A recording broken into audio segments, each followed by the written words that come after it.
Olá gente, olá mestres. Hoje a gente vai falar de temperatura de cor. Uma coisa muito importante também, que se a gente não ficar esperto pode estragar, pode invadir cores desagradáveis nas nossas fotos e alterar a tonalidade das cores, se a gente não ficar esperto para isso.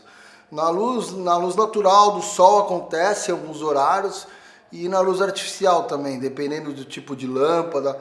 Ela tem algumas características e acaba tendo uma alteração de cor, puxa para algumas cores específicas, né? O nosso olho, ele corrige isso naturalmente, né? Quando a gente olha, por exemplo, uma cena, aí o nosso olho sempre procura a parte mais clara, entende aquela parte mais clara como branca e equilibra o resto da cena, harmoniza o resto da cena de acordo com aquilo, mas as câmeras não têm essa capacidade. Porque as câmeras entendem luz e cor como um comprimento de onda. Ela não interpreta, né, que nem nosso cérebro. Nas luzes artificiais existem vários tipos também, né, que tem temperaturas de cor variadas, né? Tem a luz de tungstênio, que é aquela luz do interior de casa, luz de filamento, né? Que é aquela luz incandescente. Aquela luz puxa muito para o amarelo. Existem as luzes de LED, né, que acabam puxando muito para o azul. E existe as luzes fluorescentes de farmácia, que tem as tonalidades meio verde, meio amarelada também, é uma luz fria também. Hoje em dia as luzes de LED, e dá para encontrar também as luzes de LED já com a temperatura de cor ali especificada na caixinha. Dá para comprar com outras temperaturas de cor também, né? A gente tem que ficar um pouco atento com isso, porque tem casos, por exemplo, quando a gente está numa externa, numa locação, fazendo fotografia de gente, de moda, e em uma locação só, em um local só, às vezes tem influência de 2, até 3 temperaturas de cor diferentes. Então, se a gente não é bem aquilo que a gente quer na foto, se a gente não consegue controlar, fica meio desagradável, entendeu? Então é importante a gente saber e saber como equalizar, né? Essas temperaturas foram detectadas no experimento, né? Onde foi pego um pedaço de aço negro que não refletia luz nenhuma, e foi posto numa temperaturas muito altas e foi percebido com isso que esse aço ia mudando de cor conforme a temperatura ia subindo. Ele ia desde o vermelho para o alaranjado, o amarelo e chegava até o azul, né? E aí foram medindo as temperaturas, que ele ia mudando as cores e foram registrando qual temperatura era equivalente a cada cor, né? E esse experimento foi por isso que hoje em dia a gente fala de temperatura de cor em graus Kelvin, né? Em homenagem ao criador desse experimento, né? Então a gente consegue definir algumas temperaturas de cor em grau Kelvin, né? Por exemplo, 1000 a 2000 graus Kelvin é uma cor vermelha, uma cor avermelhada, a cor de luz de velas, né? De 2500 a 3500 graus Kelvin, lâmpada de tungstênio, aí já puxa mais para o amarelo. De 3000 a 4000 graus Kelvin, nascer do sol e pôr do sol e lâmpadas fotofluid. Aí vai mais do amarelo, laranjado. 4.000 a 5.000 graus Kelvin, lâmpadas fluorescentes. É um amarelo mais esverdeado. De 5.000 a 5.500, flash eletrônico. De 5.000 graus Kelvin a 6.500, luz do dia em dias limpos. De 6.500 a 8.000 graus Kelvin, dia um pouco nublado. De 9.000 graus Kelvin a 10.000 graus Kelvin, sombra e dia chuvoso. Então, é engraçado, olhando esse esqueminha Kelvin de temperatura de cor, a gente consegue chegar a uma conclusão. Quanto mais alta a temperatura, mais pro azul tende a cor, né? A temperatura de cor. E é engraçado, porque o azul a gente tem uma sensação que é uma luz fria, né? Eu acho que isso aí vem muito também da luz de tungstênio incandescente, né? Que é a luz amarela, que ela é uma luz quente, ela esquenta, né? E a luz de LED é uma luz fria. A luz fria normalmente ela não esquenta tanto, porque a luz de tungstênio é mais incandescente. E além disso tem também o fator psicológico da cor, né? Cores quentes são cores de tons quentes, né? Psicologicamente falando. E cores frias que distanciam, né? Costumam ser distanciadas. Cores frias do inverno são cores mais azuladas, né? Dá um caráter de distanciamento. Então a gente não pode confundir temperatura de cor com o caráter psicológico da cor. São duas coisas completamente diferentes. Então, por exemplo, quando o cliente pede para você, aqui eu vou querer uma luz fria. Aí você tem que entender, né? Você tem que entender o que o cliente quer. Você tem que chegar para ele e falar, ó, você está querendo luz fria, você está se referindo à temperatura Kelvin, de menor temperatura, ou o caráter psicológico da cor. Porque aí você consegue dar nome aos bois. No exterior, né, na luz externa, na luz do dia externa, na luz do sol, tem a influência de dois tipos de luz, né? A luz do sol e a luz do céu. Porque vem a luz do sol e rebate na atmosfera, então a gente tem a influência também de uma luz azul do céu. A luz do sol, que é a luz branca, misturada com a luz azul do céu. E quanto menos tem essa luz, a influência dessa luz direta do sol, por exemplo, um dia nublado, a gente tem mais a presença dessa luz azul. Por isso que a gente, que foi determinado, na época dos filmes, né, foi determinado que a temperatura de cor para a luz do dia era 5.600 Kelvin, né, que a gente acaba usando até hoje, né. E também é por isso que dias nublados, a gente tem uma coloração, uma temperatura de cor muito mais azul, e na sombra a gente tem muito mais azul ainda, porque aí a gente só tem uma presença da luz atmosférica, dessa luz do céu, que ela funciona como uma luz de preenchimento, ela é 2 pontos mais fraco que a luz do sol, ou seja, 4 vezes menos, 1/4 da potência da luz do sol, quando tem o sol no meio-dia pino, né? Hoje em dia na câmera a gente já tem todas as temperaturas de cor ali dentro do white balance da câmera. Na época do filme a gente não tinha essa facilidade de escolher a temperatura de cor na hora. Você já tinha que comprar um filme com uma temperatura de cor fixa, né? O número ISO é temperatura de cor. Hoje com a câmera digital é uma puta de uma facilidade legal, né? Você conseguir alterar a temperatura de cor no meio do trabalho. Você vai de um trabalho para o outro, temperatura de cor diferente, você vai alterando na hora. Isso é uma grande facilidade. Essas temperaturas de cor estão dentro do setor white balance da câmera, né? Que é o balanço de branco.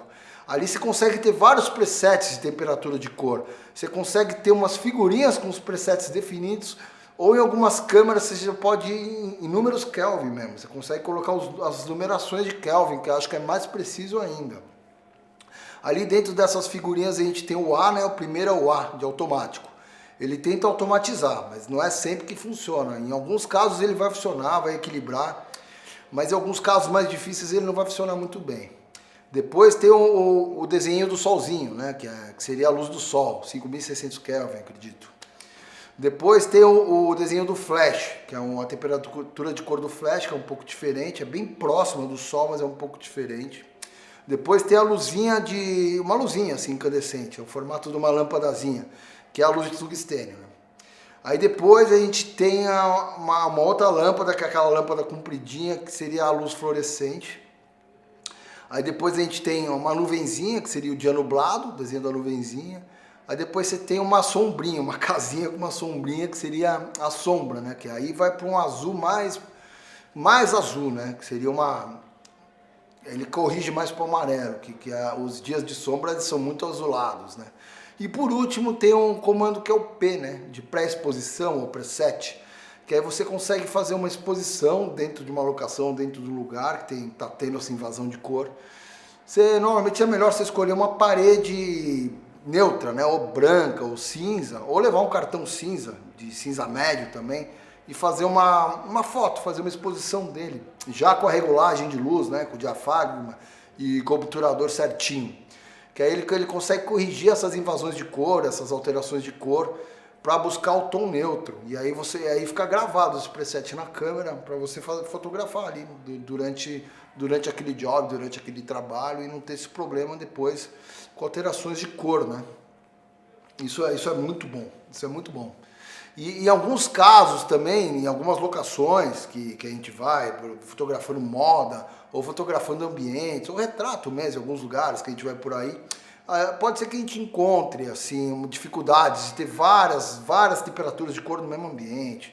Uma entrando pela janela, outra temperatura de cor diferente na luz que tem lá dentro da casa, outra vindo da luz da cozinha. Então, tem situações que a gente vai acontecer isso, né? Então existem alguns filtros que a gente compra, né, que são próprios para colocar na frente da luz, não é aqueles que colocar na frente da câmera, né? Esses são próprios para colocar na frente da luz, são gelatinas, né? São plásticos grandes assim, e os mais comuns, tem de várias cores, eles são próprios para correção de cor, né? E os que a gente mais usa são dois, né? O CTO e o CTB. O CTO é uma cor mais amarelada, né? Que ele serve para quando tem a luz do sol, a luz branca do sol, ele corrige para a luz de tungstênio, ele deixa essa luz amarela da mesma temperatura de cor de uma lâmpada de tungstênio. Então, por exemplo, você está fotografando dentro da casa, tá com aquela lâmpada acesa, aí está entrando aquela luz do sol pela janela, meio azul ou branca. Aí você coloca o CTO na janela, ele equilibra. Aí vem luz amarela de cima e luz amarela pelas janelas. E tem o CTB também, que ele é um filtro bem azulado, que ele serve para colocar na luz de tungstênio, para deixar a luz de tungstênio branco. Então o filtro azul ele elimina o amarelo, ele deixa o amarelo mais branco, ele vai tirando o amarelo. Então, você pode colocar, por exemplo, tá vindo a janela, caso contrário também pode acontecer, tá entrando uma luz do sol pela janela, branca, e em cima tá amarelo, né, porque tá ligado, tem um tungstênio ali em cima. Aí você coloca esse filtro nas lâmpadas, em frente das lâmpadas, e equilibra todo. Você pode usar de várias maneiras, né, eu tô só citando algumas maneiras. E aí na câmera, você fez isso, você vai regular para a luz do sol, lógico, você já filtrou ali, você regula para a luz do sol. A câmera funciona o seguinte, qualquer preset que você colocar, a tendência da câmera que é deixar a imagem branca, é acabar com a influência de cor. Então quando você coloca tungstênio, por exemplo, na lampadinha, ele vai eliminar a cor amarela. Como é que ele elimina a cor amarela? Colocando a cor azul. Então, entra um filtro azul na câmera, no total da foto, para tirar aquela cor amarela, porque ele pensa que você vai estar fotografando numa situação de tungstênio. Mas se você pegar a câmera, colocar no tungstênio e fotografar na luz do sol, vai ficar super azulado a foto, vai ficar interessante, pode ser que fique legal, mas é um caso de uma luz que foge da realidade. Se for isso que você quer, ok. E funciona assim. Então, gente, olha essa foto que interessante. O fotógrafo aqui regulou para a temperatura de cor da luz do sol, né? Da luz do dia, 5.600 Kelvin. Aí, como já estava muito tarde, o sol já tinha se posto, você percebe que a gente só tem influência da luz do céu, né? Daquela luz azul atmosférica que a gente falou anteriormente. E lá atrás, naquelas construções lá atrás, você pode perceber que tem aquelas luzes de casa acesa, né? Você percebe que é tudo luz de tungstênio lá atrás. Olha como ficou amarelo lá atrás, todas as luzes de tungstênio acesas e o geral da foto iluminada por uma grande luz ambiente azul, que é o exemplo de duas temperaturas de cor. Olha que interessante. E quando a gente fotografa em RAW, por exemplo, a gente não precisa presetar a câmera na hora, porque a gente está fotografando em RAW, que é quase como se fosse um negativo digital. Então esses presets podem ser feitos depois, na hora do tratamento de imagem, porque o formato RAW é um formato aberto. Ele ainda não passou pela interpolação de cor ainda. Fica todas essas informações de cor numéricas fica dentro desse arquivo RAW. Você consegue abrir dentro do computador e fazer alteração depois, no Lightroom ali, ou no Camera Raw. Você consegue nivelar depois essa temperatura de cor e escolher o preset que você quer. Mas lembrando que ele vai aplicar na imagem inteira, né? Sempre. Agora no arquivo JPG, que é o JPEG, aí não tem jeito. Aí você tem que presetar antes, porque o JPG já é um formato processado. A própria câmera já processa e já te entrega uma imagem pronta, fechada. E uma imagem comprimida também. Então se você fotografa JPEG e pensar em mudar, depois alterar, fazer tratamentos muito drásticos com ela, você vai detonando os pixels dela, vai detonando a imagem, entendeu? Então não é bom. Então, se você for fotografar JPEG, é bom você planejar antes, já fazer tudo antes mesmo, porque facilita o seu trabalho e você vai ter um arquivo de maior qualidade para você trabalhar depois. Tá bom, gente? É isso. Então tem que ficar atento aí com as temperaturas de cor e para poder usá-las da melhor forma, seja de uma forma criativa para alterar a cor, ou se a gente quiser uma fidelização de cor mesmo, que a gente estiver fotografando algum logotipo, algum produto do cliente, ou alguma cor, alguma roupa que precisa estar com as cores fiéis.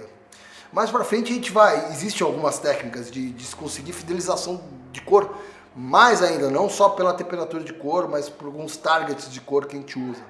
Mais pra frente a gente vai abordar isso também. Espero que tenham gostado, gente. Obrigado.